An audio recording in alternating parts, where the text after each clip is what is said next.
Hi NTROZU100 to Johann 35, April 17, 1945. Germany is collapsing. The war is almost over, but for the people trapped inside it, the danger has not ended. Outside a ruined village near Heilbronn, in a roadside ditch filled with mud and rainwater, a 19-year-old German girl is hiding, too afraid to surrender, and too weak to keep running. Her name is Anna Schaefer, a Luftwaffe auxiliary, and she has been alone for 3 days. Her unit surrendered, then scattered like smoke. Now, she waits in silence, praying that the Americans won't find her. But the footsteps are getting closer. Hesse 1 The Die TCH Zotar 35 to 2010. A patrol from the U.S. 100th Infantry Division moves down the road, searching for stragglers. At the front is Private First Class Vincent. Vinny Rossi, 22 years old, Brooklyn-born, Italian, American, and speaking broken German the way his grandmother taught him. He steps toward the ditch. And suddenly he sees her. Anna throws her hands up, trembling, face smeared with dirt and dried blood. Her voice cracks as she screams in German, "Please don't kill me, please, please!" Vinny raises his rifle. That's protocol. Disarm, secure, report. But then he looks into her eyes, and what he sees isn't defiance, not hatred, not propaganda, just pure animal fear, the kind that strips away uniforms and flags and leaves only a human being staring death in the face.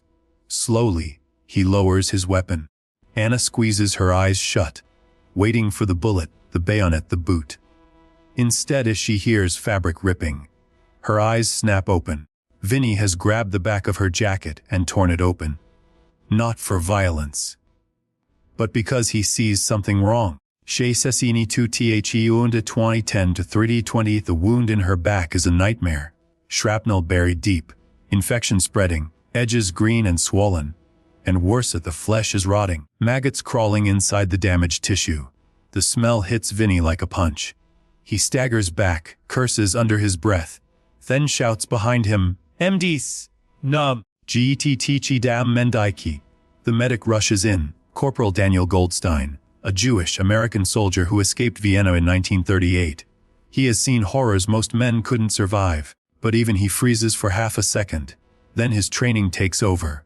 He kneels beside Anna, checks the wound, starts cleaning, sulfur powder, gauze, morphine. Anna shakes so hard her teeth rattle. Half fever, half disbelief. Goldstein looks up at Vinny with a grim face. 3 hours, maybe 4, before sepsis shuts her down. Anna doesn't even understand the word, but she understands the tone. She is dying, and Vinny doesn't hesitate. Hasi 3 T Warren 3D20 to 4025. Vinny scoops Anna into his arms. She weighs almost nothing, a bundle of bones and fear. The nearest aid station is 2 miles away, through mud, rubble, and shattered countryside. He starts running. The entire patrol follows. They take turns carrying her as their arms burn from exhaustion. Anna tries to whisper something in broken English.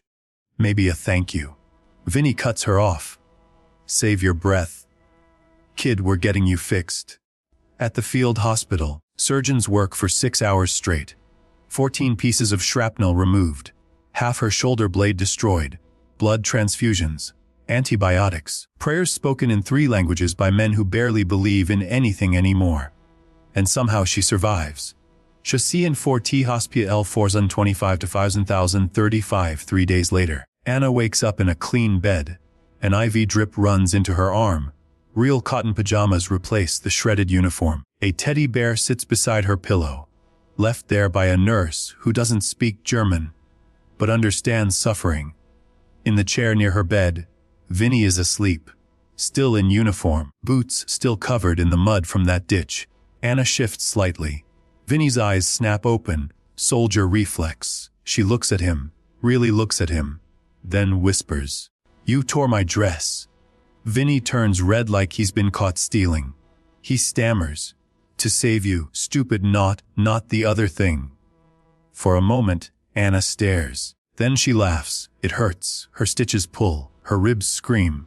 But she laughs anyway, not bitter, not hollow, just alive. Sasi facial d'antique st Foo Fighters 35 to 60,035. 6 months pass. October 1945. The war is over, But Anna is still healing, and Vinny keeps showing up, every weekend. Chocolate bars, American magazines, terrible jokes in broken German. Anna corrects his pronunciation, he teaches her poker, the nurses whisper, the doctors smile. On her last day before discharge, Vinny arrives with a small box wrapped in brown paper. His hands are shaking. Anna opens it carefully like it might explode. Inside a brand new dress. A simple, beautiful dress. Vinny takes a breath, drops to one knee, and says, "Anna, I tore your clothes once to save your life. Now I'm asking, can I give you a new one for the rest of mine?" Anna breaks into tears so hard the nurses rush in, thinking something is wrong. But for the first time in her life, something is finally right. She says yes, in 3 languages, just to make sure he understands. He and DND 6 and 35 to 70 10 they marry in a hospital chapel. 1 year after the ditch. 1 year after the moment she expected death, because in war the world teaches you to fear what people will do. But sometimes, you witness what they choose not to do. Vinny could have shot her. He could have walked past. He could have let her die, and nobody would have blamed him. Instead, he chose mercy.